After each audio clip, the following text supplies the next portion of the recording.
sua Bíblia no livro de Mateus, capítulo 28, verso 19. 19. Nós já iniciamos a lição, né? Hoje o tema da lição é a urgência do discipulado. Então, nós vamos, é uma lição não menos importante, mas é uma lição em vista das outras, irmãos. Se nós formos colocar em evidência elas em comparatividade, nós vamos ver que ela é uma lição um pouco mais curta, mas é uma lição bem proveitosa, nos traz um ensinamento proveitoso para a nossa vida diária, para a nossa vida familiar e para a nossa igreja. Aí nós começamos com uma pergunta: de quem tu és discípulo?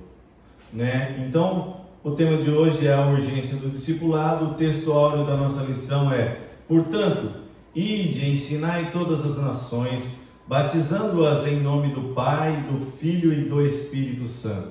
A verdade prática é: chamamos de discipulado na fé o aprendizado de um discípulo por meio do seu mestre na igreja, para ajudar a desenvolver o seu crescimento espiritual. Então, conforme nós vamos aprendendo na igreja aquilo que se prega, aquilo que se ensina, como ser um discípulo. A nossa leitura hoje em classe está baseada em Mateus 28, de 16 a 20. São dois textos, o capítulo 28 do livro de Mateus, Atos capítulo 2, verso 42 a 47. Mateus diz assim: e os 11 discípulos partiram para a Galiléia, para um monte que Jesus lhes tinha designado. E quando o ouviram, o adoraram, mas alguns duvidaram. E chegando-se Jesus, falou-lhes dizendo: é-me dado todo o poder no céu e na terra. Portanto, ide e ensinai todas as nações, batizando-as em nome do Pai, do Filho e do Espírito Santo, ensinando-as a guardar todas as coisas que eu vos tenho mandado. E eis que eu estou convosco todos os dias até a consumação dos séculos. Amém. Atos 2, 42 a 47 diz assim: e perseveraram na doutrina dos apóstolos, e na comunhão, e no partir do pão, e nas orações. Em cada alma havia temor, e muitas maravilhas e sinais se faziam pelos apóstolos. Todos os que criam estavam juntos e tinham tudo em comum. Vendiam suas propriedades e fazendas e repartiam com todos segundo cada um tinha necessidade. E perseverando unânimes todos os dias no templo, e partindo o pão em casa, comiam juntos com alegria e singeleza de coração, louvando a Deus e caindo na graça de todo o povo. E todos os dias acrescentava ao Senhor à igreja aqueles que se haviam de salvar. Amém?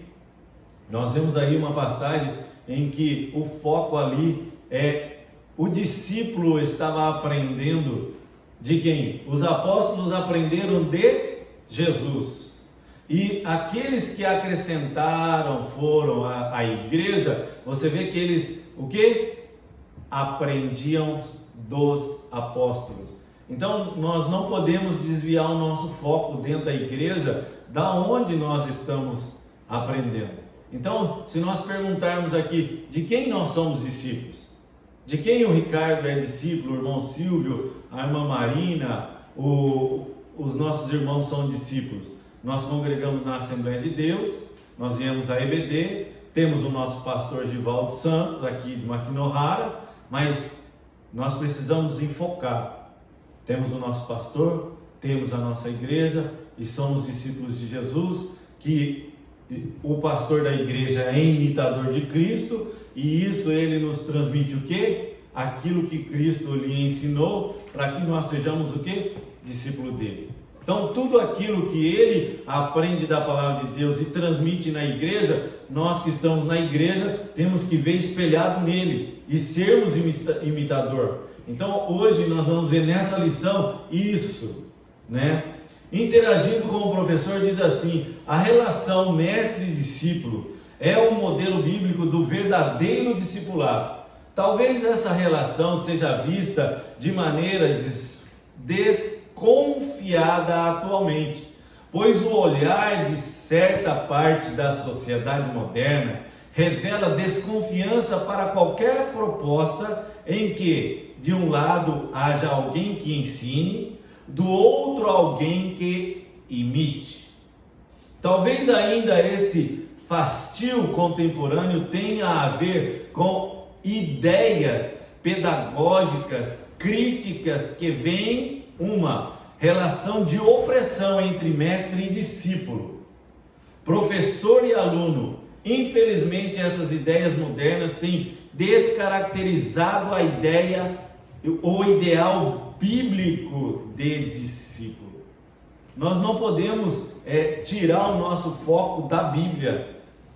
A ideia pedagógica hoje, irmãos, ou seja, psicologicamente, a sociedade influencia a igreja, em vez da igreja influenciar a sociedade. Se nós formos ver dentro da igreja hoje, existe um paralelo.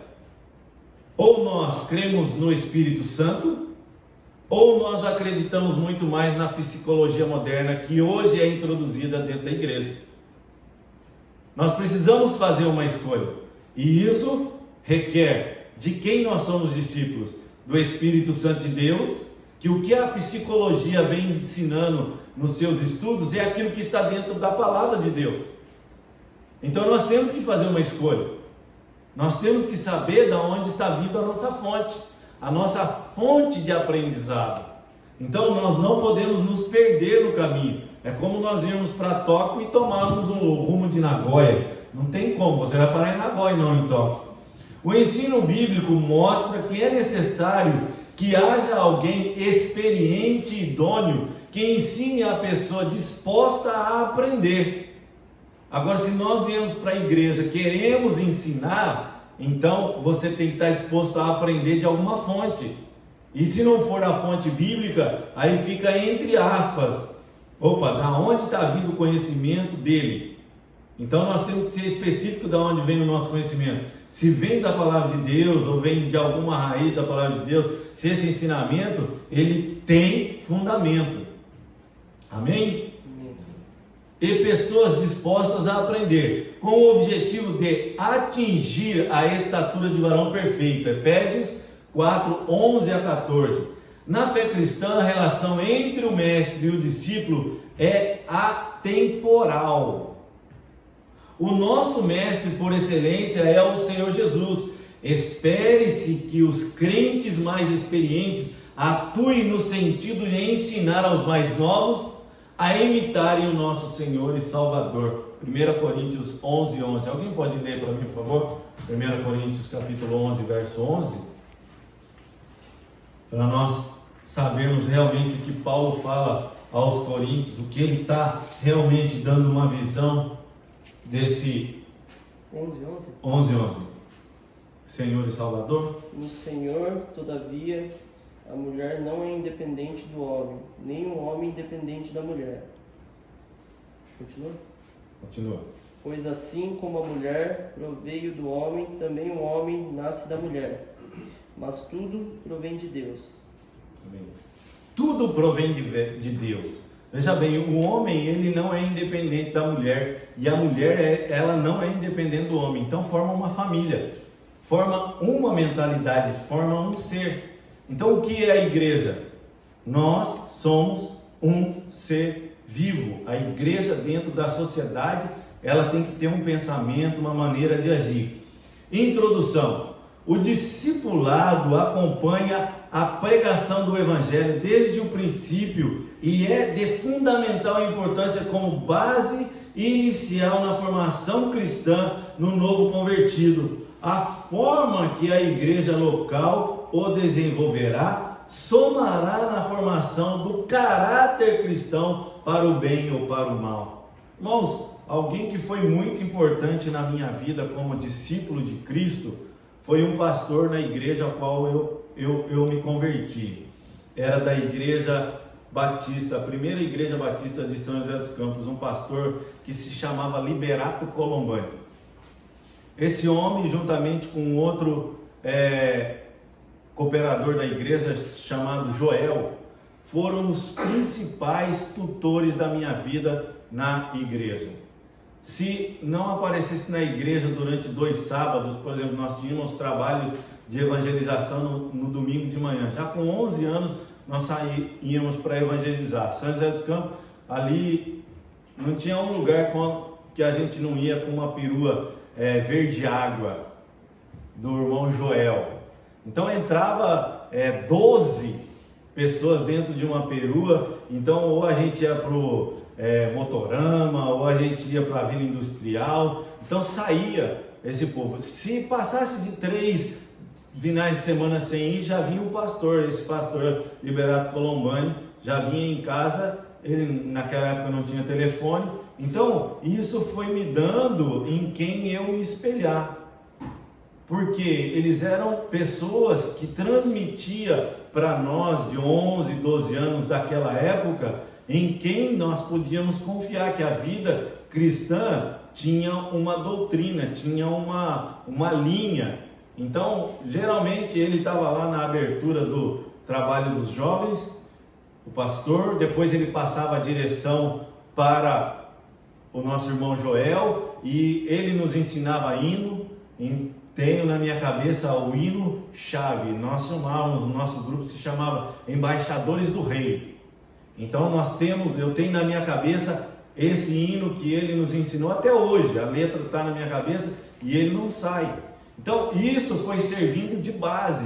Nós precisamos, dentro da igreja, líderes de jovem, ele tem que passar a espelhar nesses jovens o líder que ele é, a vida que ele leva.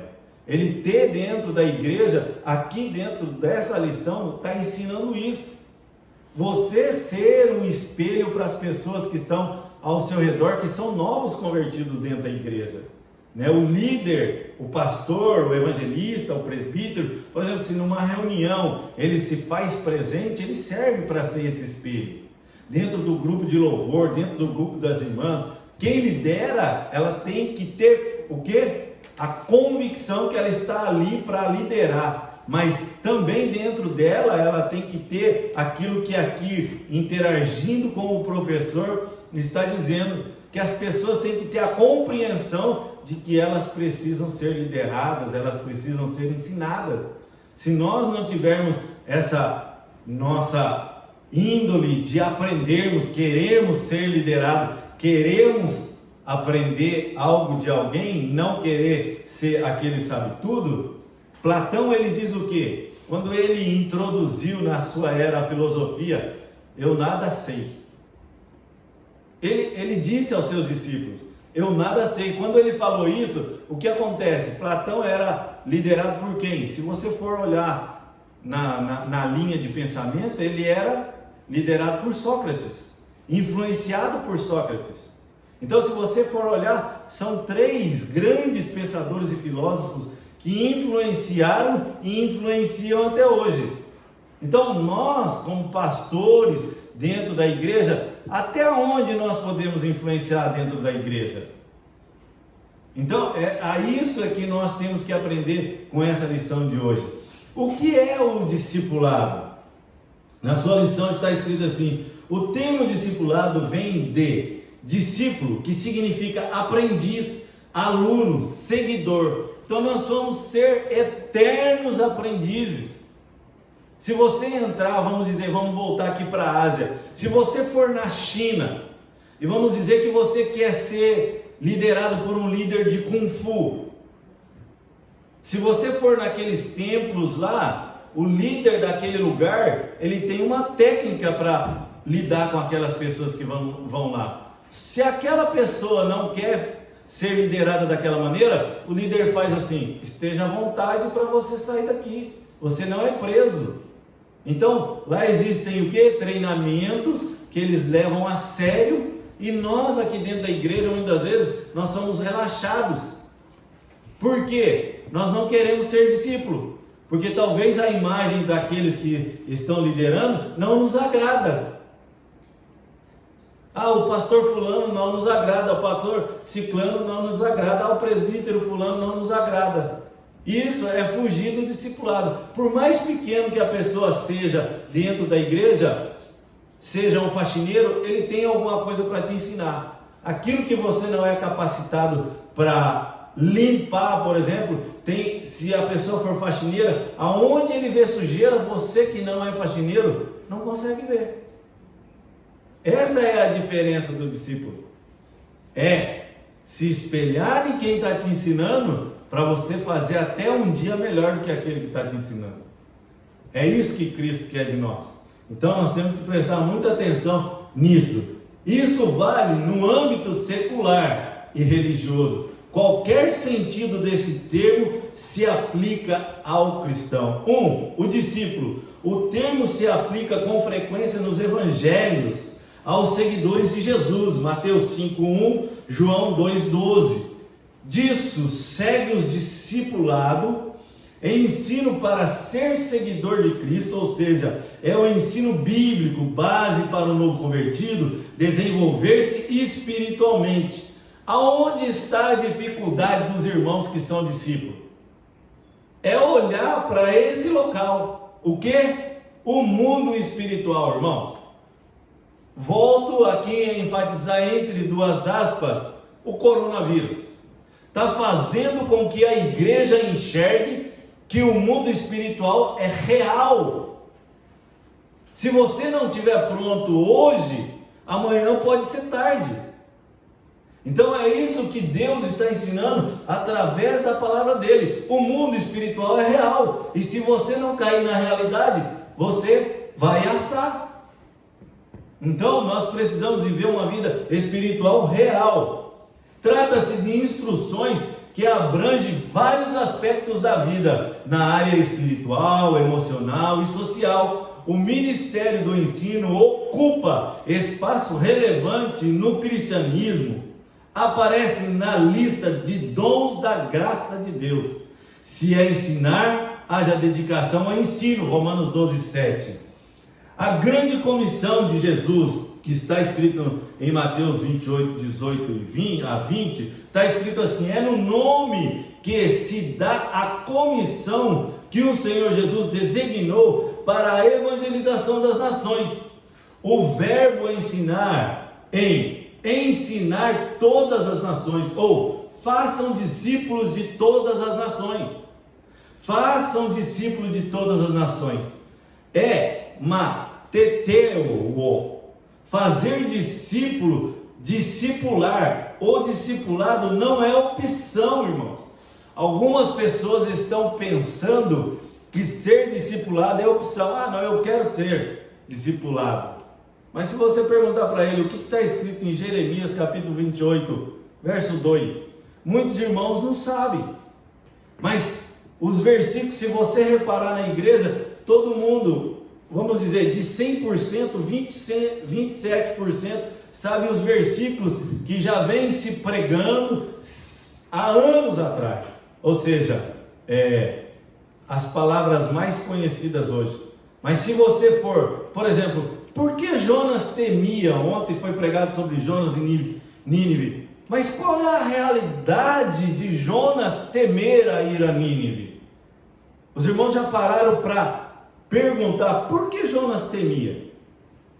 Porque se Deus levasse a salvação, a capital, a Síria na época de Jonas, era o maior império, irmãos.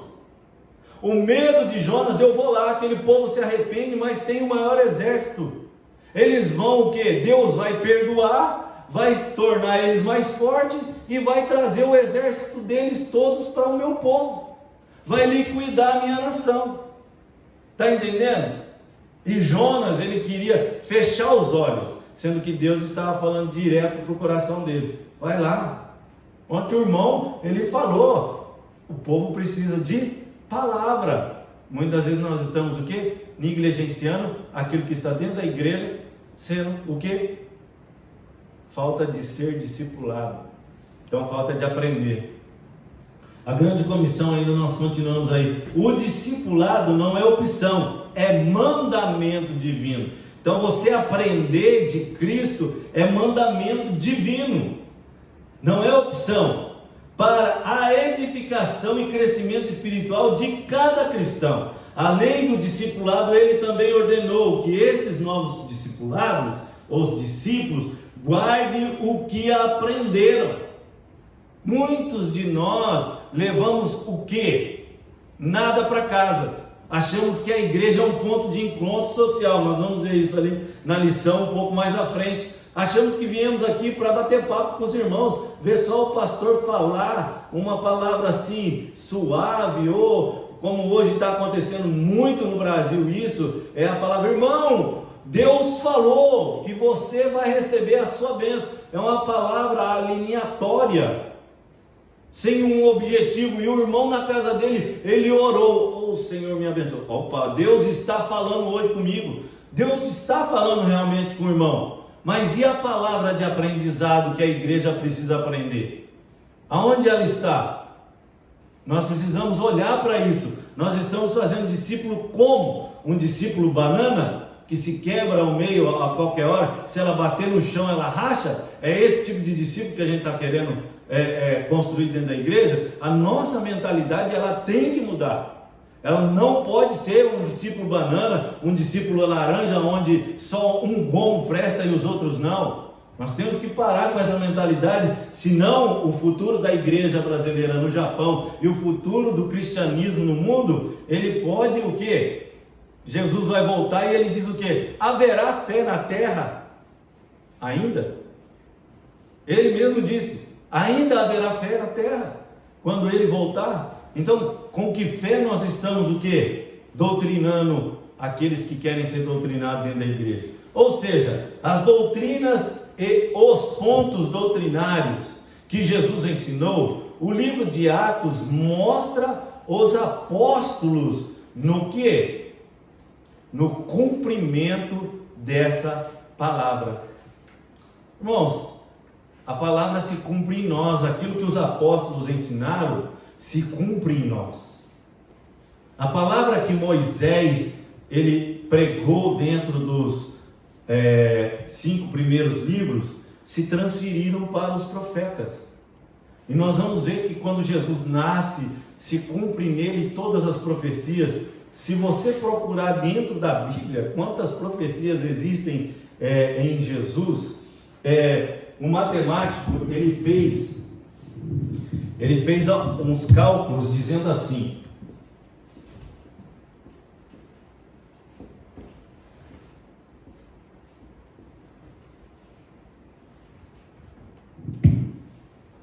de todas as profecias que tem dentro da Bíblia em relação a Jesus, 26 mil, dentro desses 26 mil, dentro de 10, a possibilidade de em uma pessoa cumprir apenas 5.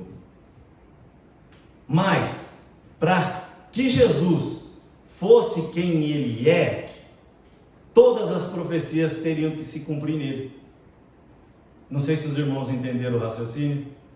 Dentro de 26 mil pessoas, existiria a possibilidade de em 10 pessoas, 5 profecias acontecer em uma só pessoa. Então, ou seja, ninguém a não ser Jesus teria a possibilidade de ser Jesus. Para você ver como que tudo se encaminhava para Jesus.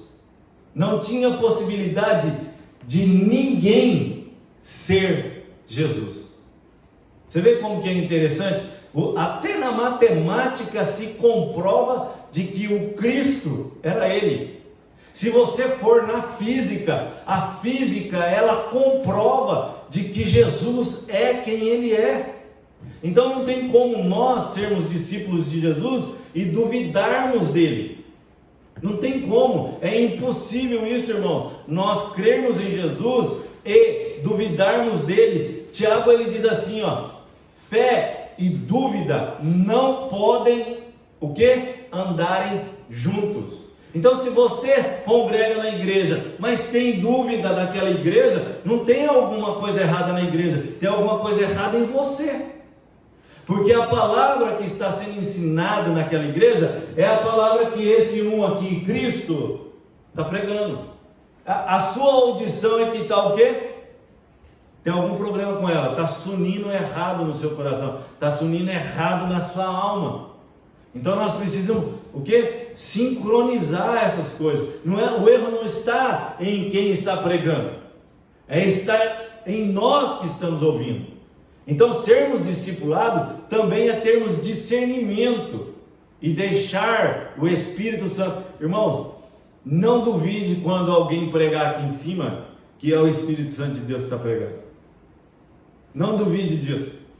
Tire isso do seu coração, não duvide, porque por mais que a palavra ela possa soar suave, possa não ter sentido, é o Espírito Santo, porque eu entendo que a palavra de Deus, a hora em que ela é lida, ali já a direção daquele que está lendo é pelo Espírito Santo de Deus.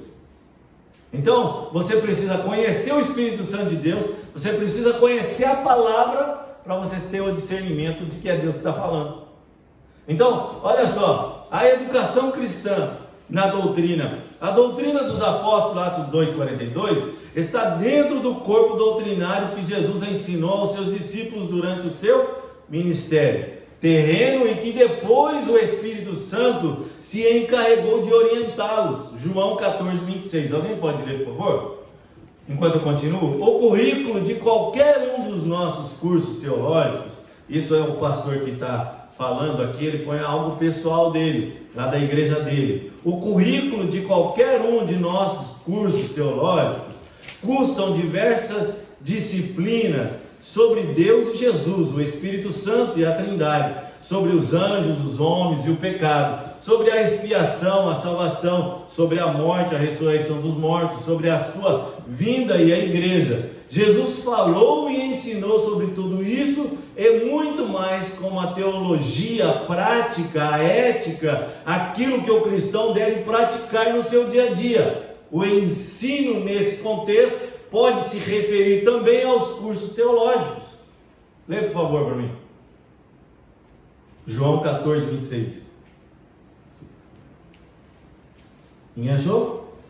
Mas o Conselheiro, o Espírito Santo, que o Pai enviará em meu nome, lhes ensinará todas as coisas e lhes fará lembrar tudo que eu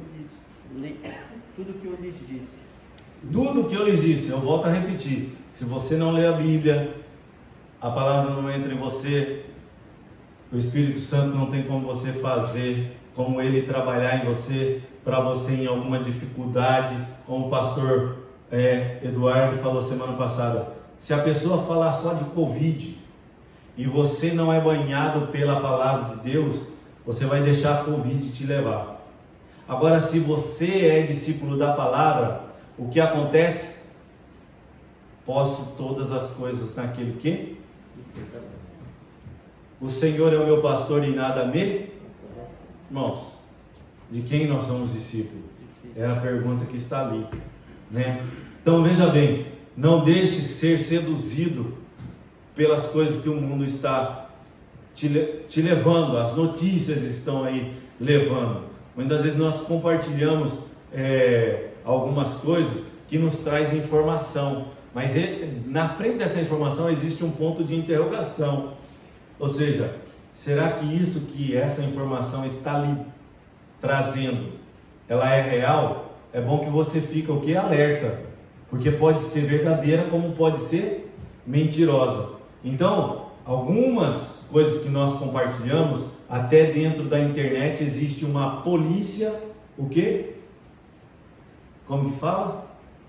Polícia de tecnologia, vê que as notícias são falsas ou verdadeiras. Se ela for falsa, por exemplo, vamos dizer, hoje eu compartilhei um vídeo.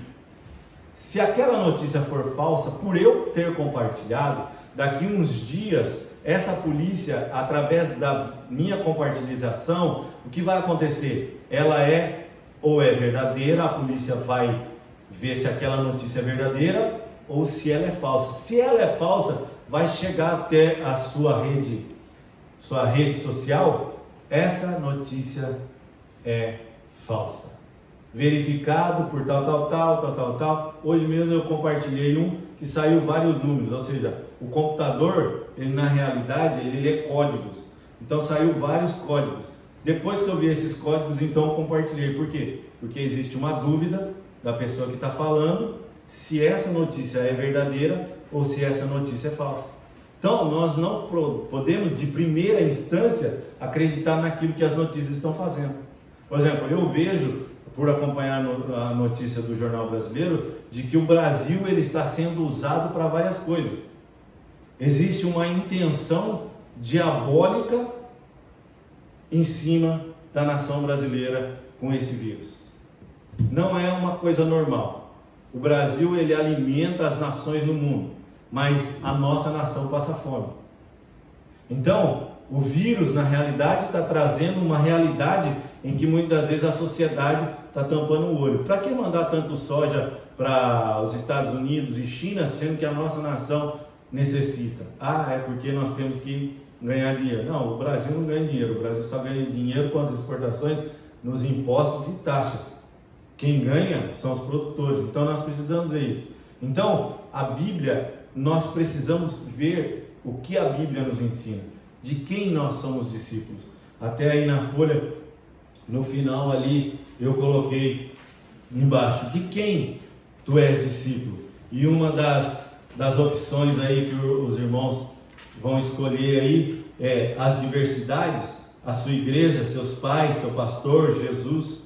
Então é importante para que você se analise quem está sendo o seu discipulador. As notícias, a sua igreja, aquilo que os seus pais ensinaram, né? Nós precisamos disso. O seu pastor que está aí te auxiliando na igreja, as suas dificuldades. Ô pastor, estou com dificuldade nisso. Ele é seu discipulador? Ou Jesus Cristo? Quando nós assinalarmos o pastor e Jesus, nós estamos certos. Mas se você assinalar aí as diversidades, então as diversidades que eu estou dizendo é o jornal secular da sua cidade, a sua internet, o jornal que você assiste, a novela que você vê. É isso. É ele que é o seu discipulador? Da onde você está aprendendo? Educação cristã, na lição. Nós já lemos agora. Agora nós vamos para o tópico 1 aí, a palavra. Eu vou pular essa introdutória que dá aqui, o tripé do discipulado: palavra, comunhão e serviço. Amém? Todos acharam? Amém. A Bíblia diz assim, a lição diz assim: a autoridade das Escrituras é singular e única, pois a sua fonte é o próprio Deus. Elas foram faladas primeiramente pelos profetas no Antigo Testamento, depois pelos apóstolos no Novo Testamento. 2 Pedro 3:2. Os primeiros discípulos perseveravam na doutrina dos apóstolos. Atos 2:4, parte A. Isso quer dizer que eles continuavam no aprendizado sob o comando dos apóstolos. Esse ensino se baseava tanto nas Escrituras quanto na própria experiência dos apóstolos. Vê bem, você precisa ter experiência, e para você ter experiência, você tem que acompanhar alguém mais experiente que você. Se você acompanhar alguém que tem a mesma experiência que você, pode surgir uma dúvida. A pessoa que tem mais experiência, ela já tem uma visão mais avançada. A pessoa que tem a mesma experiência que você, vai surgir uma dúvida: será que isso vai dar certo? E a pessoa que tem menos experiência que você, ela vai empurrar a responsabilidade. Você está achando que ela tem mais experiência que você, e aí você vai querer se espelhar nela, e a maioria das pessoas querem saber mais do que a outra, vai deixar você se espelhar nela, vai dar algum erro, vai dar algum problema. E aí, um vai achar que o outro tem mais experiência que o outro, e na realidade Não tem. E aí vai ter um grande problema aí. Isso quer dizer que eles continuavam o quê? No aprendizado sob o comando dos apóstolos. Esse ensino se baseava tanto nas Escrituras quanto na própria experiência dos apóstolos, os quais receberam a revelação diretamente de Jesus durante o seu ministério terreno e depois de Pentecostes, do Espírito Santo. Na atualidade não temos os apóstolos em pessoa conosco. No entanto, eles ainda nos ensinam pela palavra de Deus, a Bíblia, irmãos. Por isso que é importante ler a Bíblia. A comunhão. Veja bem o que ele fala a respeito da comunhão, a importância de ter a comunhão. Eu acho isso aqui muito interessante, a comunhão. Quando você anda com uma pessoa que você não tem comunhão, existe parcial confiança. E a confiança é muita coisa dentro de uma comunhão. Veja bem o que ele fala. Ter tudo em comum e partilhar da mesma crença é comunhão. A palavra grega koinonia, comunhão, significa compartilhar ou participar mutuamente de algum evento comum ou acordo. No Antigo Testamento, a ideia de comunhão diz respeito ao relacionamento da pessoa com o seu próximo. Salmo 133, 1. E nunca do ser humano com Deus. Embora Abraão tenha sido chamado amigo de Deus e Moisés tenha falado com Deus face a face, eles não provaram a mesma comunhão com Deus como os crentes da nova aliança. Veja bem, como é que eu provava que no Velho Testamento eu tinha comunhão com os demais hebreus, com os demais judeus? É quando eu pegava a minha oferta, me dirigia até o templo, se dirigia ao sacerdote, entregava a minha oferta a ele. Por que isso prova que eu tenho a comunhão com aquele? Porque nós estamos indo no mesmo lugar. Nós temos a mesma mentalidade de oferta. Nós temos a mesma mentalidade de sacrifício. Está vendo o que é comunhão? Isso é comunhão. Então, eles não provaram a mesma comunhão, mas tinham o mesmo objetivo. Ou seja, Moisés e Abraão tinham o mesmo objetivo. A comunhão no cristianismo envolve tanto o relacionamento entre os irmãos, como também com o Pai, com o Filho e com o Espírito Santo. Interessante isso. Nós temos que ter comunhão com os três: Pai, Filho e Espírito Santo. Comunhão na igreja de Jerusalém. Olha só, isso serve de espelho para nós hoje. Muitas vezes nós queremos a igreja ser independente. Essa igreja não se relacionar com a outra igreja, aquela igreja não se relacionar com aquela outra. E isso não significa que nós vamos deixar os nossos princípios ministerial, ou seja, deixar da comunhão do nosso ministério. A Bíblia diz assim, a nossa lição também diz assim, em Atos 2,44, a igreja de Jerusalém, logo nos seus primeiros dias, deu ao mundo uma lição de koinonia. Qual era essa lição? O que o texto sagrado diz é que não se trata apenas de compartilhar algo, mas também de unidade. Atos 4,32. Coração, irmãos. Coração. Diz o que? Diz respeito ao centro da vida, a mesma inclinação. Alma, nossa alma é a sede das emoções. Fala dos mesmos afetos e sentimentos. Afetos e sentimentos voltados para o mesmo objetivo. Todos os crentes tinham o mesmo propósito, a mesma esperança, servindo ao mesmo Senhor. Então, só no aprendizado da palavra, deixando a palavra entrar, não fazer de conta que a palavra entra, mas é deixar a palavra entrar em nosso ser, é que nós vamos realmente fazer o que vem a seguir. O que é? O serviço do Senhor. Veja bem, trata-se de um termo de significado amplo nas Escrituras Sagradas.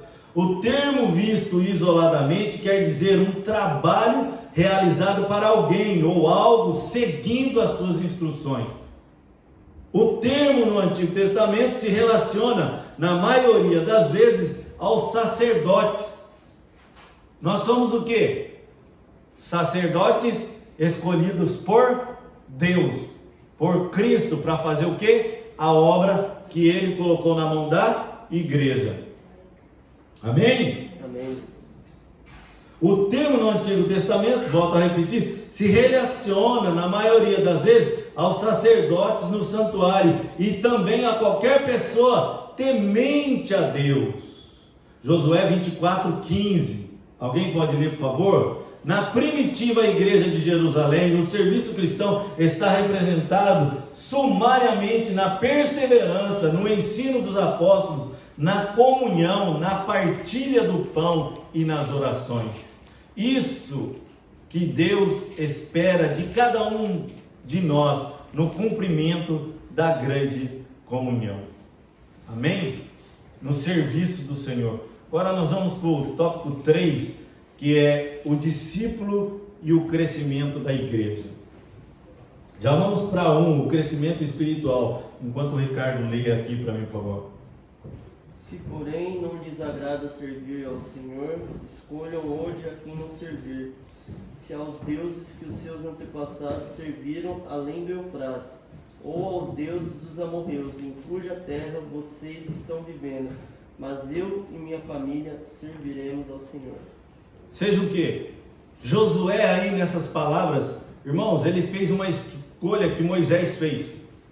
Moisés, em 5 vezes Deus falou assim para ele.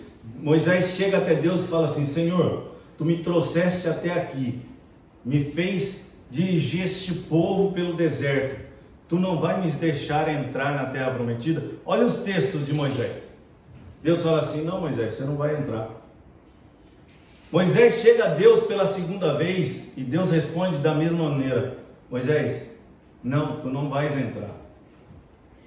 Chega a 3ª vez: Moisés, tu não vai entrar. A 4ª vez, Deus já começou: esse camarada está teimoso, estou falando que ele não vai entrar. Quando Moisés chega na 5ª vez, é a mesma coisa que Deus falasse assim para Moisés: eu já não falei para você que você não vai entrar? Por que você está teimando comigo? É a autoridade de Deus com Moisés. Mas não deixou que as coisas, ou seja, que Deus já tinha determinado para a vida de Moisés, Moisés não deixou que a sua vontade atrapalhasse a vontade de Deus na sua vida. Então nós precisamos conhecer a Bíblia, conhecer a vida dos personagens da palavra de Deus, ao qual Deus deixou, para que nós nos espelhamos nele.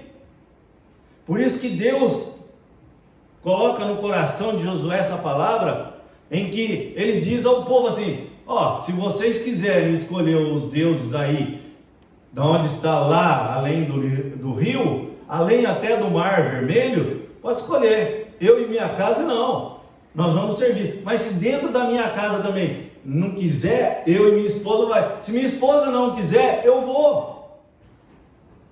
Se nós formos olhar no relato bíblico, você vai ver que quando o sogro de Moisés vem até ele, ele traz quem? A mulher de Moisés e os seus 2 filhos.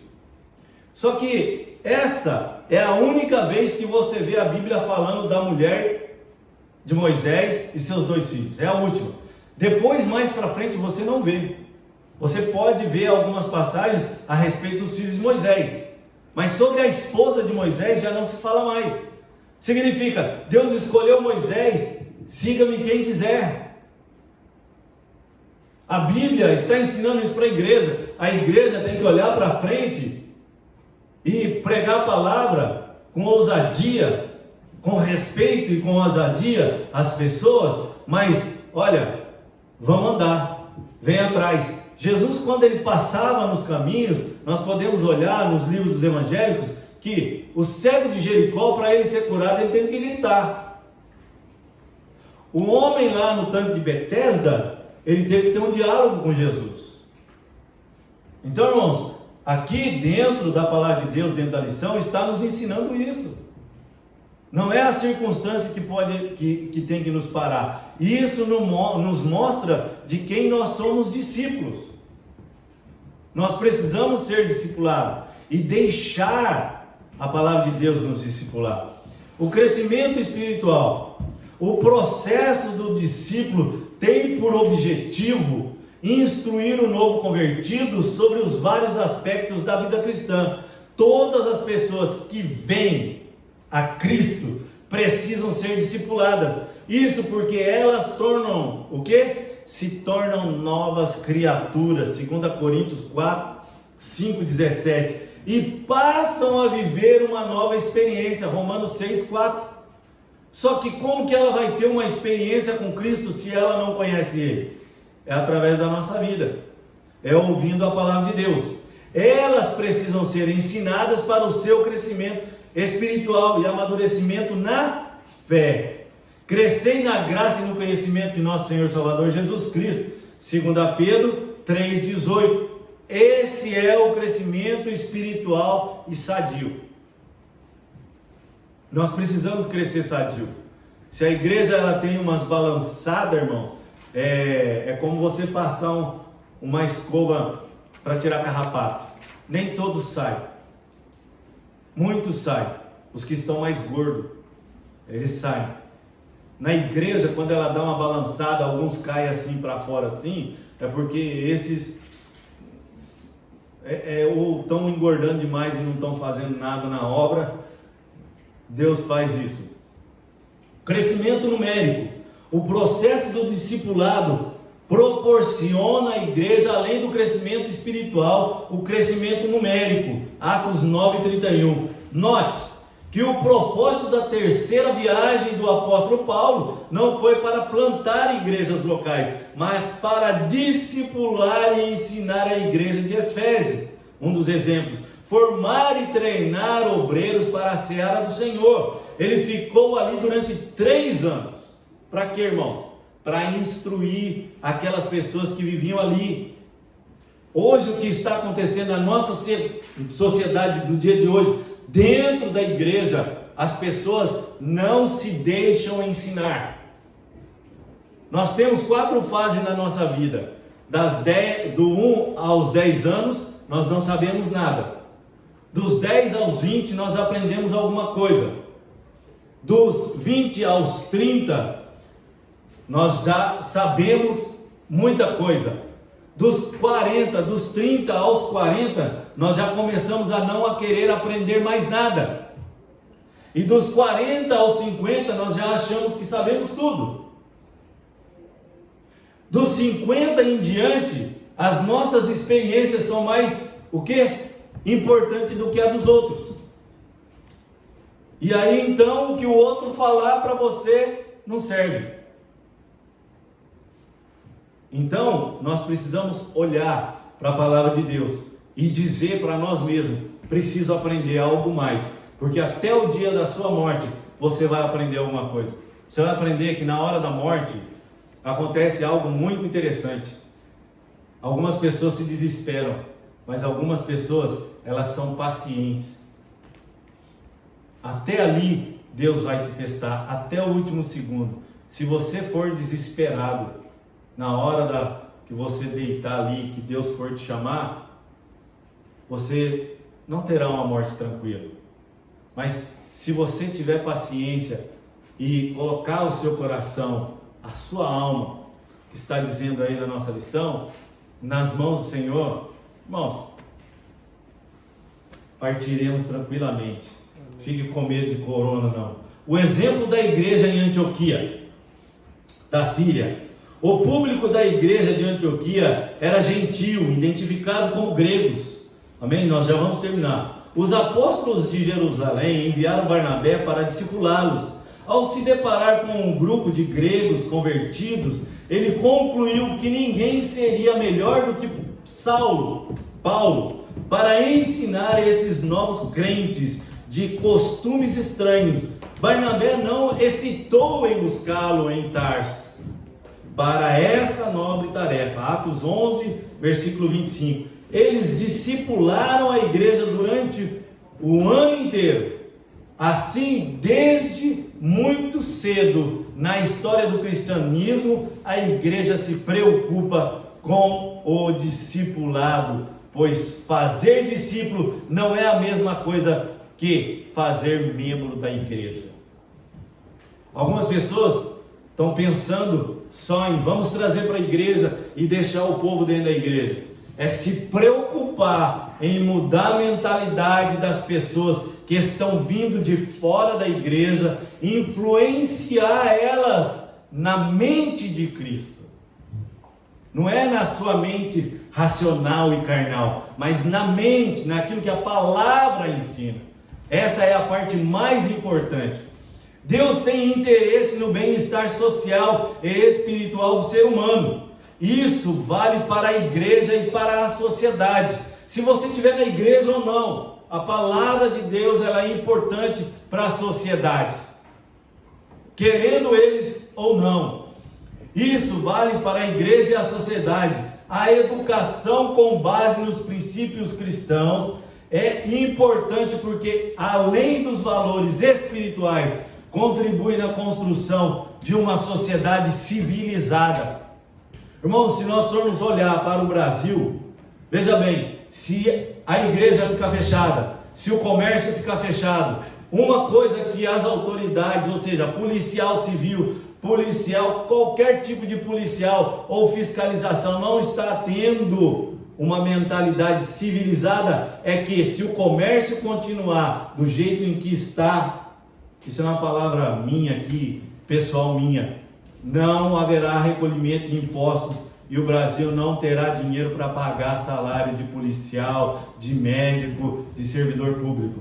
Eles não estão. Se trabalhassem na prevenção, como a igreja tem que trabalhar na prevenção de quem vem de fora para dentro em seus pensamentos, seria muito melhor do que fechar comércio, mercado, tudo quanto é serviço. Nós podemos trazer esses exemplos e levar o nosso exemplo. A igreja no Japão, ela está funcionando, sabe por quê? Porque nós não estamos sendo negligentes.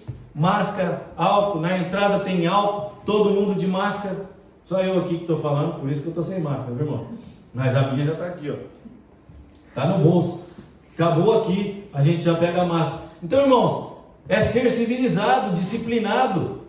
O que nós precisamos para a igreja é ter um povo educado, ter um povo disciplinado. Olha o que ele fala aqui. A educação com base nos princípios cristãos é importante porque, além dos valores espirituais, contribui na construção de uma sociedade civilizada. A base dos valores morais e espirituais é a Bíblia. Por que a Europa está sofrendo, a América está sofrendo, a América do Sul está sofrendo? Irmãos, nós somos diferentes dos asiáticos. Se você for na Coreia, eles são disciplinados, no Japão é disciplinado, na China, por mais dificuldade. Em qualquer lugar da Ásia, aqui onde é o zoinho puxado aqui, eles são mais disciplinados. A Europa é a Lavonté. A América, então, nem se fala. O brasileiro, tá a pandemia lá e os caras estão o quê? Carnaval, quer fazer carnaval, é praia, é isso, aquilo, outro. Então, irmãos, dentro da igreja, a civilização que está aí fora precisa da igreja como exemplo. E nós, como cristãos, precisamos da palavra de Deus na nossa vida para que ela nos direcione. Amém? Irmãos, aqueles que chegaram depois aí, eu não estou vendo os alunos aqui, tem essa folha aqui, tem em espanhol aqui também. Os irmãos não levem para casa, tá? Respondam aí e depois me devolvam. Atrás também tem. Se o irmão quiser uma cópia, depois o pastor tira. O pastor, o secretário tira ali uma cópia, aí você leva da sua casa. Amém? Então a nossa conclusão hoje é a respeito do discipulado. Nós voltamos lá no texto áureo da nossa lição. Ser discípulo. Nós queremos que a nossa vida mude, mas nós não queremos ser discípulo. Se nós formos também dentro dessa a urgência do discipulado, muitas vezes a responsabilidade do discipulador, ele não quer, porque é uma responsabilidade ensinar, é uma responsabilidade colocar aquilo que a Bíblia ensina para mim dentro da minha vida, para mim espelhar isso para os irmãos. Isso requer uma responsabilidade sobre a minha vida, sobre os presbíteros, cooperadores, sobre o pastor. E isso, quem me ensina tem que ter a responsabilidade de espelhar o que a palavra de Deus está ensinando para as pessoas. E as pessoas que são as discipuladas não querem essa responsabilidade. Por quê? Querem viver do jeito, o quê? Em cima do muro. Se eu for para o mundo, eu estou em maus lençóis. Se eu vim para a igreja, eu tenho a salvação, mas eu não posso viver a minha vida do jeito que eu quero. Então aí, Moisés teve que fazer uma escolha nas suas 5 indagações a Deus. Ou ele aceitava, ou ele não entrava. Como não entrou, mas Deus permitiu a ele o quê? Ver a terra prometida. E Deus resolveu a ele recolher. Agora, se ele teimasse em entrar na terra prometida e não ouvisse a Deus, irmãos, qual seria o fim de Moisés? Agora, qual é a sua escolha? Eu volto a perguntar: de quem tu és discípulo? Do mundo? Ou da igreja? De quem? Qual é a sua escolha? Amém? Fica essa pergunta aqui hoje, os irmãos que estão aí ouvindo desde o começo, que já está inteirado da lição. Nosso textual aqui: portanto, ide ensinar a todas as nações, batizando-as em nome do Pai, do Filho e do Espírito Santo. Amém, irmãos?